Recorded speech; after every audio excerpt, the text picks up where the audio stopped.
So things in the Conservative Party are far worse than you may have imagined. It seems that with the accession of Liz Truss to become Prime Minister, that signifies the full Blairite capture of that party.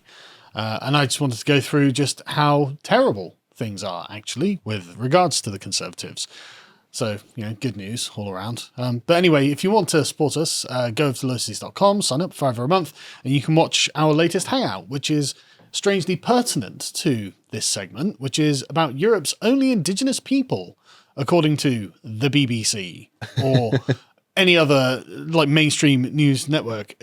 There's one indigenous people, and they come from Asia. So indigenous basically means living in some sort of tribal way, rather than just having a claim to the land in which you live in. Yes, but we actually also live in a tribal way. Mm-hmm. Like the Parliament is the political representation of the English. I was trying to put it in a euphemistic way, a primitive way. Nomadic is stateless is the way that they frame it, but it's not true that indigenous people are stateless. It's just not true. It's just not. Anyway, go and watch it if you want to watch it. I found it rather frustrating. But anyway, let's begin with the Labour Party. They're weirdly accepting of Liz Truss, and I find that deeply suspicious. Well, she used to be a Lib Dem, didn't she? No. I don't think she was. Was she actually a Lib Dem? I think her parents were Lib Dems. But I'm not sure if she was a Lib Dem. I'm going to double check. Yeah. But she was definitely sort of. I thought she was a member of Labour or something like that. But she was definitely one of these, a sort of soft lefty. And then she leaves university, joins the Conservative Party, and now she's the Prime Minister. And so it's like, right. And so you got Emily Thornberry here, insufferable Labourite, being like, yeah, she did all right at the first PMQs. It's like, look, you were calling Boris Johnson a Nazi on his first day. And this is what Liz Truss gets, right? Yeah, apparently she was a Liberal Democrat at the age of 17. She was a member of the party. Right. Okay, fair enough. Good to know. And so then you've got Sadiq Khan, who remarkably, he's like, yeah, I'm very pleased that Liz Truss has become the Prime Minister. I hope she'll put aside culture war so we can do the best of the country. It's like, you were calling Boris a Nazi? What is this? What is this, right? And so, anyway, this, I think, all dovetails with basically Conservative Party policy. It's not been good. Now, Liz Truss has started doing things that I do actually approve of. But the problem is these are all things I could probably see Tony Blair doing. And that's the issue, right? Where to begin? Let's just go for the immigration issue. This is Matt Goodwin's Substack article, which it was just interesting enough. But he's making the point that, well, look, we haven't really taken back control of their immigration system because, of course, the Conservatives let in 1.16 million people. Oh, it's the opposite of taking control. We've done the complete opposite of that. We've made it far worse. I say we, not me. Yeah, we as a country, the royal we. But we've taken back control and we've decided to just rubber stamp everything. And it's like, okay, great, And so, this is just spectacular, right? And so he says this, because of these changes, the source of immigration into Britain is now beginning to change in profound and perhaps permanent ways. Prior to Brexit, EU nationals from Eastern Europe made up at least half of all long-term immigration and net migration. But ever since Brexit, this picture has been rapidly changing to the vision of global Britain held by liberal leavers has moved from fantasy to reality. So basically, again, it's Tony Blair's vision of Brexit that we have arrived at. And this has been noticed by people who are not in Britain. For example, if you look at, say, South Asia Index, they report, new data reveals that Indians own more property in London than the English themselves, followed by Pakistanis at number 3. That's so depressing. Yeah. Well, our capital city has basically been taken over. In any other era, this would be seen as a hostile takeover. Yes, and that's how the Indians see it. Mm-hmm. Unironically, all of the replies and the quote tweets are just Indians going, avenging the colonization. If you go to the next one, India colonizing England. Is this karma or what? Thanks, Habib Khan. Sorry, what? Dear. How's that an acceptable thing? Okay, great. All the people that always whinge about how bad colonialism, when the shoe's on the other foot, they gloat. Exactly. They just wanted the whip hand. That's what this is about, right? And then you've got the next one. Just, again, Parik Patel. Dr. Parik Patel. Esquire. India owns England, now Indians own England. England owns India, now Indians own England. Okay, great. This is what they are saying. 8,000 likes on that. Like, popular opinion, this, right? Well, India does have a population of 1.4 billion. Yeah, exactly, which is weird that we're allowing them to just own London, basically. But, this has effects when millions of foreigners are allowed to just buy up our property. Well, property prices now, nearly £300,000 on average. Good luck getting a house. Yeah, that's unbelievably expensive for the ordinary person. Well, that's like 12 times what the average income is. And if you go back to like 1992, it's 4 times. Yeah, it's skyrocketed, hasn't it? Yeah, it is unbelievable. And foreigners are just gloating about it on social media. It's like, right, okay, good to know. And then, of course, you get like the NHS waiting times. Brilliant. 6.8 million. Highest since records began of people just waiting to be seen by a doctor. Brilliant. And we're paying more and more for this as well. Not only are we getting worse service, we're paying more and more national insurance to cover the cost. It's just a black hole of money. It's a black hole of money, and we're being laughed at by foreigners. Okay, good to know. So I found this article, I didn't find this actually. Callum found this article on Russia Today. Now, this was before Russia Today was censored by the British government, so we have to use an archive, or I had to. But this is a very provocative article written by a chap called Nirpal Dal Iwal.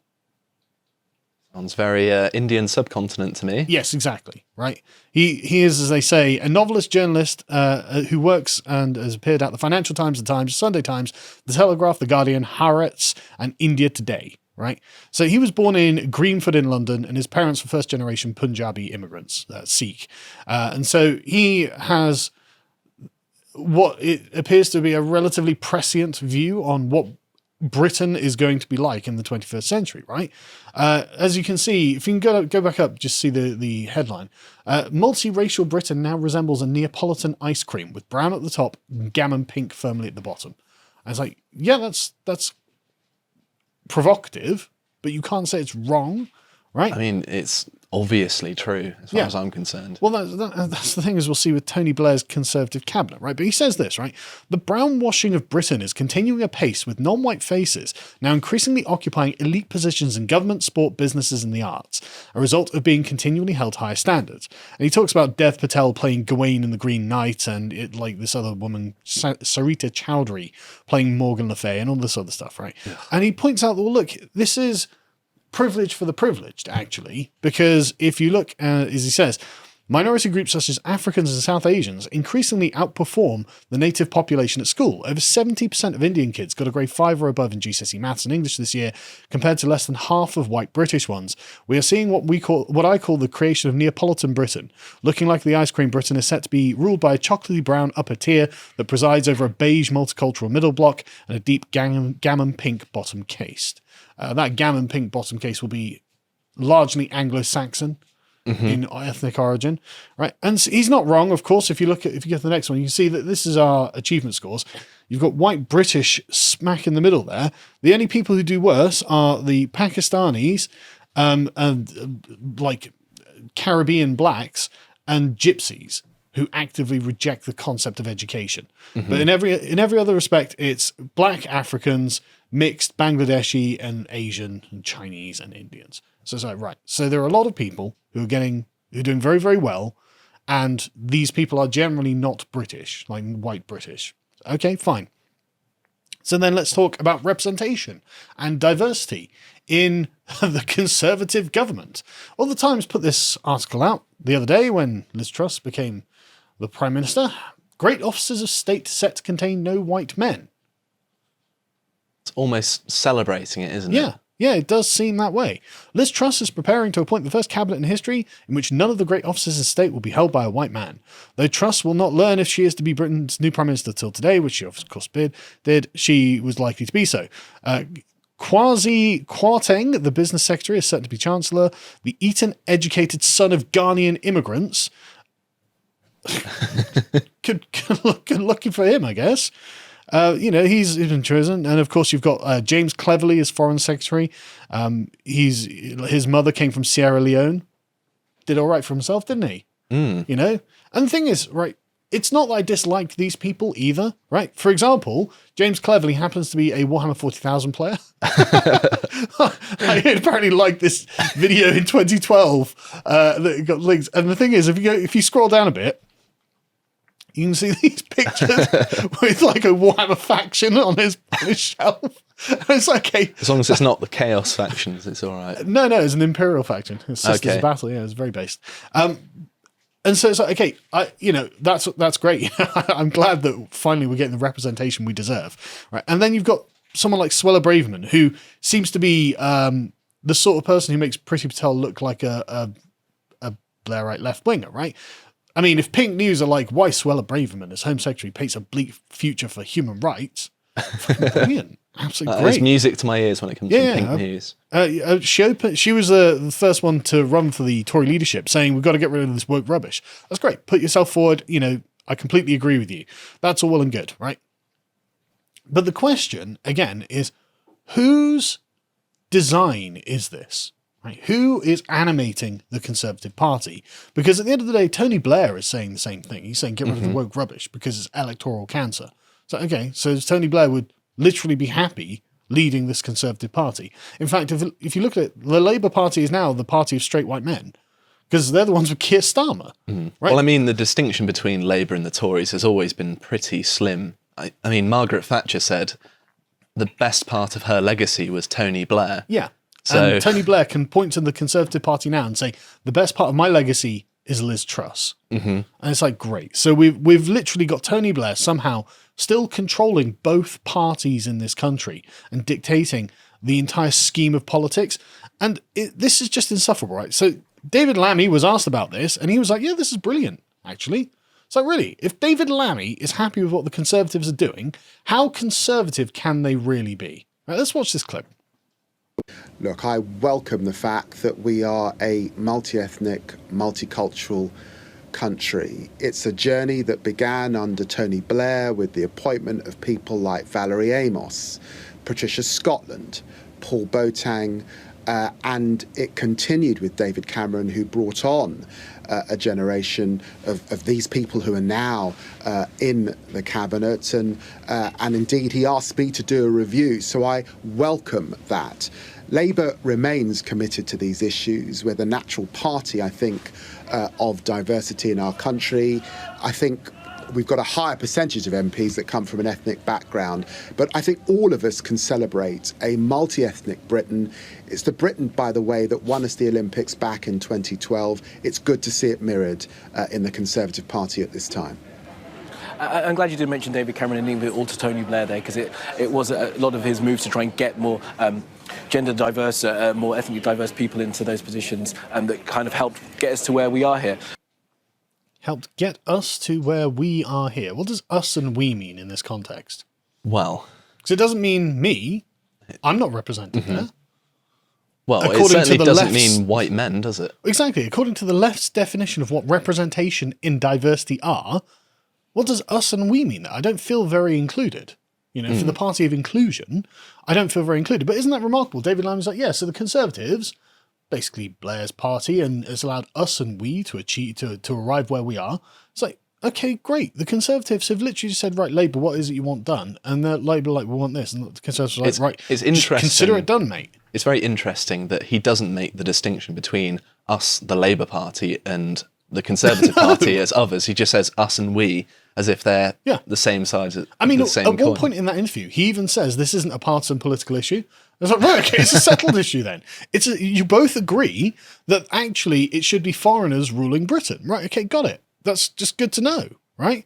And so, the question is, well, was this done on purpose? And of course it was. He's exactly right about David Cameron, who in this was 2022, he published this. This wasn't this is about a month ago, in fact, 2 months ago, that David Cameron publishes this. We were all white men, so I did something about diversity. Oh, thank you, David Blair.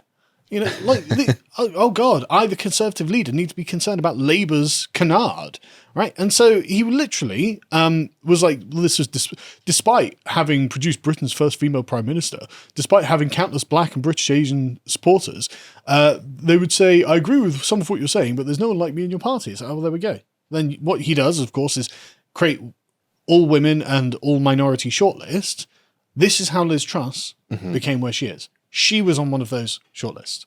Liz Truss is a product of Cameron's affirmative action. And so Liz Truss is the continuation of Blair's policies through the Conservative Party.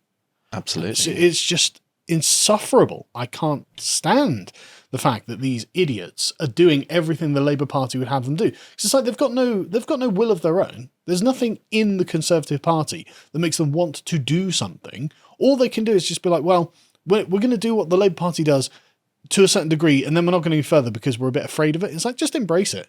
Just embrace it. Just because at the end of the day, they're never going to be happy with what you've done, right? They will never say, oh, good job, and give you a full-throated approval, right? For example, this ex-BBC TV and radio presenter had a great take.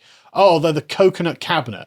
Well done, Ian McWhirter. I hate to point out you're a white man. I really don't think you can say that, which is in fact why he deleted and apologized for this, right? He was like, earlier I made an ironic reference to a term used by some on the left about black people who are deemed traitors to the cause through joining the Tory party. Oof. Traitors to what bloody cause? Like literally, like no white men in the great officers of state. That's the purpose of the Labour Party. And you're still like, oh, but they're race traitors. They're coconuts over there. It's like, what are you talking about? You know, and so like it says here, I tweeted earlier that the Truss cabinet made the Scottish government look hideously white. Hideously white. It's worth pointing out that in Scotland, I'm pretty sure it's like, what, 98% white? Yes. It's very, very small. Yes. Most immigration has come to England. And so it's just, but who has racial groups that they describe as hideous? Well, Racists. White progressives, actually. Yeah. You know, they're the people. And so, like, his apology was amazing, incredible. But again, he obviously is a racist. I mean, he's like, oh, they're coconuts. Oh, shut up. Anyway, let's move on to the diversity, right? It's interesting. This next one. This is Professor Tim Bale, who said, folks, including BBC 4 Today, are rightly celebrating the diversity in the great officers of state. Okay, what does that mean? Right, that means the no white men in great officers of state. And Professor Tim Bale's like, finally, we've won the Blair mission, right? But of course, they're all privately educated. And so, oh, okay, all right. But the thing is, if you're going to start recruiting people who aren't privately educated, well, the overwhelming majority of those people are going to be gammons. That is true. Now, yeah. I'm not saying I want to see gammon representation. I want to see, like some serious gammons occupying some of these great positions of state, because it'll turn out they're not very progressive, actually. And then they'll start whining about that too. I mean, if you get to the next one, you see, again, just more people complaining, oh, well, it's just 7% of Brits privately educated, that's 74% of the new cabinet. Okay, well, let's talk about social class, shall we? Let's talk about this. Let's talk about how we get the North FC representation in Parliament and what their opinions on what a woman is, Taj. Anyway, moving on to the next one, right? The thing is, it just goes to show that all of these attacks were totally empty when Tony Blair and all the rest are just like, oh, well, Britain's racist. They wouldn't elect a woman or a black person or whatever. And it's like, as again, Matt Goodwin points out, well, it's not just the 4 great officers of state that are held by people from minority backgrounds and women. It's that most people in Britain don't care. Nothing like this would ever happen across the EU. So much is written about Brexit Britain that's utter nonsense. Okay, great. So now we've accepted everything Tony Blair wanted, and we already knew that it was a lie. Right, so every time they're like, you're a racist, you're a sexist, it's like, okay, those are lies. You know they're lies. And now we've arrived at the position that those lies were being used to drive us to. And we're just like, yeah, so I mean, that wasn't true. It's like, yeah, but it wasn't true before. Why did we have to bend over for it? No, I 100% agree. I can't take it. And again, you will never satisfy the communists who support people like Jeremy Corbyn, right? If you go to the next one, right, they go, oh, apparently diversity means when a few women and non-white, wealthy, privately educated Tories get to destroy the lives of working class people for a change. I don't get the whole complaint about privately educated, because surely one of the best uses of a rich person's money is to give their kids a good education. I mean, everyone wants educated people. You would think. It's absurd. You would think. But no, that doesn't matter. So these coconuts are just privately educated people. And so you get like woke white losers like this person saying anyone lauding the current cabinet as diverse clearly has no real understanding of the terms and views diversity solely as different skin colours. Oh, shut up. You view diversity solely as different skin colours. Otherwise, you wouldn't have been banging on white man, white man, white man, white man. Why weren't you banging on about not being progressive instead, right? But these people are all the wealthy, privileged, greedy, and power mad. They couldn't be less diverse if they tried. Oh, brilliant. Now we're not even slightly diverse. This is the least diverse. It was more diverse when it was John Major's cabinet. These are obvious lies. They're not going to be satisfied until the members of the cabinet look indistinguishable from the members of an insane asylum, I think. That's exactly right, as Yasmin here points out. Right, the Tories have had 4 POC, which just sounds like an insult, right? POC chancellors in a row and 3 women prime ministers is proof that racial and gender diversity is not the same thing as having progressive politics. Finally, we get to the nub of the issue. You want a bunch of communists in charge. We understand, but we're not voting for communists, so shut up. Shut up about diversity. Shut up about all of this nonsense because you never cared about it at all. That's what this is. And as Douglas Murray points out adequately well in his article in The Spectator about this, he says, the entire Conservative Party could to a man and a woman be the product of Ghanaian parents, and the whitey white Labour would not change his mind. Of course, that's exactly right. Just go to the next one so you can see the Spectator article. This is just, he wrote a good article about it. But it was like, right, so correct. So the Conservatives need to ask why the only values that they have are Labour values. Why is that? Like, they compare their metric of success, and I've seen so many Conservatives, quote unquote, on Twitter and elsewhere, just being like, haha, we're on a 3rd female prime minister. Look at our diverse cabinet. It doesn't even have any white men. Checkmate Labour. And it's like, oh, I don't know why they're trying to outflank Labour on the left. Exactly. It's so stupid, isn't well it? done, you've outlefted Labour. Congratulations, Conservatives. What have you gained here? What have you accomplished here? Well, they've forfeited all of their beliefs for election victories. Absolutely. Is what they've done. I mean, David Cameron, in his article, he's like, well, look, a lot of Conservatives really hated the fact that I was putting affirmative action in. It's like, yeah, they weren't Blairites. That's why they hated you for it. And understandably so. But it's like, the Conservatives have no other set of values other than Tony Blair's values by which to compare their own standards of success. And so now do you remember the Conservative leadership race where the first thing out of everyone's mouths were like, I'm the son of an immigrant. I'm the son of an immigrant. I'm the son of an immigrant. It's like, is that meant to win you points? Exactly.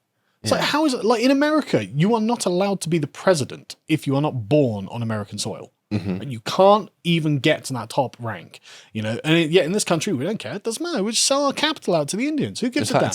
It's actually disadvantageous to be born here. Yes, it is. If you were a white man born here, yes, you actually probably can't really become the Prime Minister. I mean, good luck Keir Starmer. All I'm saying is the racists are going to be voting for the Labour Party purely on the left-wing grounds of representation at this point, right? They've got to be. The neo-Nazis, the skinheads, be marching the street with Keir Starmer banners because he represents the last bastion of white male privilege in this country. Just, I can't stand modern politics. If you appreciated that segment from the podcast of the Lotus Eaters, you can go to lotuseaters.com to get access to all the premium content we have on the site, such as this article from Daisy on what a woman isn't.